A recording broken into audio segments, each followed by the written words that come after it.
seperti teman-teman lihat di halaman depan tutorial online artikel ilmiah. Artikel ilmiah itu dilakukan sebanyak 14 aktivitas selama 8 minggu, di mana di dalamnya ada tugas-tugas, kemudian juga ada tutorial webinar.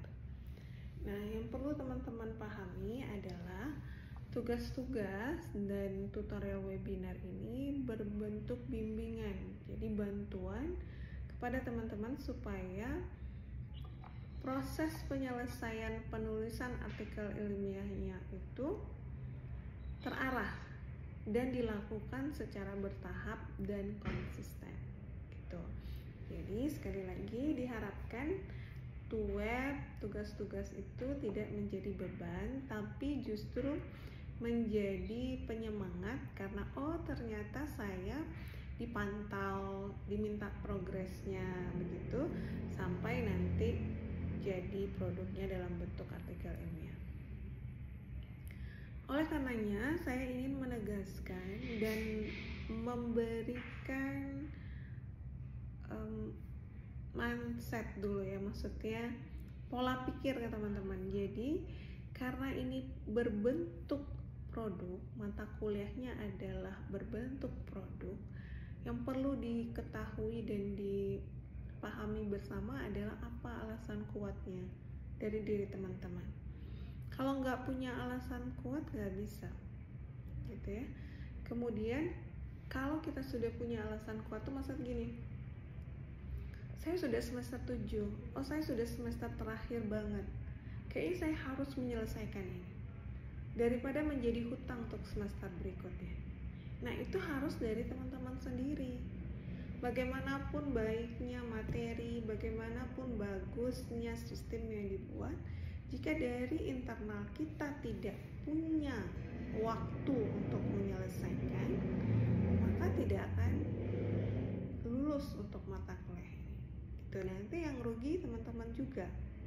Karenanya harus punya tekad bahwa saya akan mengambil mata kuliah ini, dan itu sudah terjadi, sudah mulai minggu pertama sampai nanti di akhir akan mengeluarkan produk dari mata kuliah dan dengan kualitas baik. Karenanya kita harus punya sifat sebagai penulis, yaitu sebagai orang yang berpikir ilmiah. Caranya adalah berpikiran terbuka. Kita mendapatkan informasi, ide itu dari berbagai pihak. Tidak harus sesuai dengan mazhab atau sesuai dengan kriteria tertentu. Nah, kita boleh saja mendapatkan informasi itu dari berbagai hal. Boleh tulisan, boleh lisan, boleh video, bahkan dari ngobrol-ngobrol santai dengan dari orang tua, dari tetangga, dari orang yang lebih muda dari kita usianya.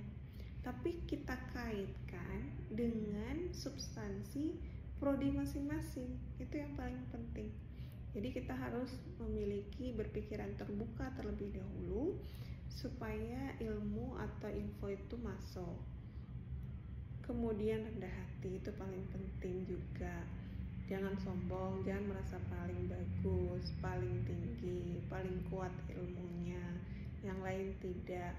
Kalau begitu nanti tidak muncul idenya, kita akan tertutup wawasan kita karena hati kita sudah membatasi gitu ya. Kemudian satu hal, seorang ilmuwan itu boleh salah, dan itu secara ilmiah kadar kesalahannya pun boleh juga diakui, ada kriterianya. Tapi yang tidak boleh itu adalah tidak jujur. Kita mengambil punya orang lalu menganggap itu punya kita, atau kita pakai joki, itu nggak boleh. Tidak boleh kita tidak bersikap jujur gitu ya.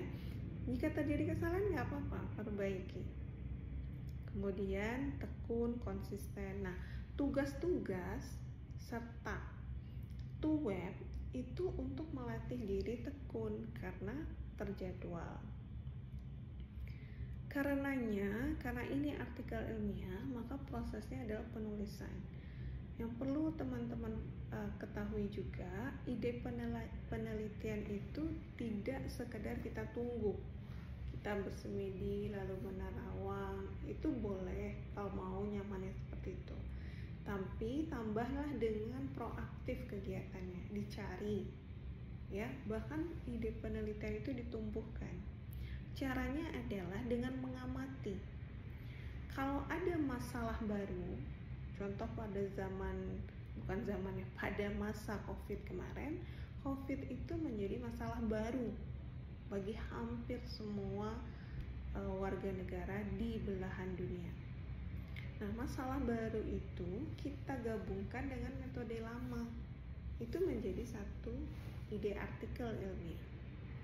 Bagaimana jika masalah baru sekarang, misalkan terkait cryptocurrency gitu ya, atau digital currency, blockchain system, itu adalah cara atau masalah baru yang kita gabungkan juga dengan metode baru. Itu jadi juga satu artikel. Bagaimana kalau seandainya dia masalah lama ketemu dengan metode baru? Boleh.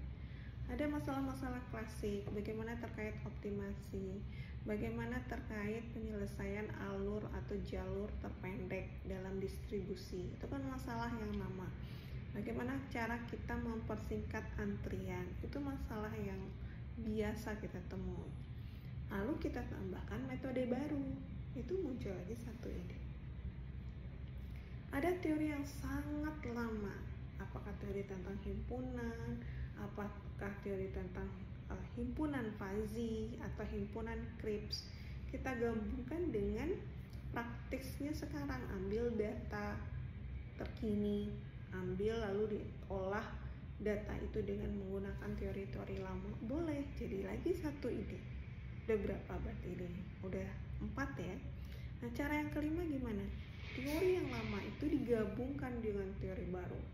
Misalkan ada himpunan, sets gitu ya, classic set, himpunan biasa. Kemudian ada teori baru yang namanya ends of sets misalkan, lalu digabungkan. Ada fuzzy dengan ends of set, jadi fuzzy ends of set. Ada rough set dengan teori baru ends of set, jadi rough ends of set. Nah, itu bisa jadi teori baru, bisa jadi artikel juga, begitu ya. Jadi banyak cara untuk mendapatkan ide. Caranya adalah dengan membaca terlebih dahulu. Kemudian pada mata kuliah ini teman-teman dibimbing. Untuk proses pembimbingan saya melakukan via email. Kenapa? Supaya kita terbiasa berpikir ilmiah. Sebelum kita menuliskan sesuatu, kita berpikir secara ilmiah baru kita kirimkan. Jadi kerangka kita adalah kerangka ilmiah gitu. Jadi teman-teman sebelum bertanya, lakukan riset terlebih dahulu, apa yang sudah dilakukan, apa kendalanya, apa progresnya, silakan sampaikan ke email. Daripada sekedar bertanya tapi belum melakukan apapun. Ya, jadi komunikasi bimbingan kita via email dan saya selalu merespon dengan baik. Nanti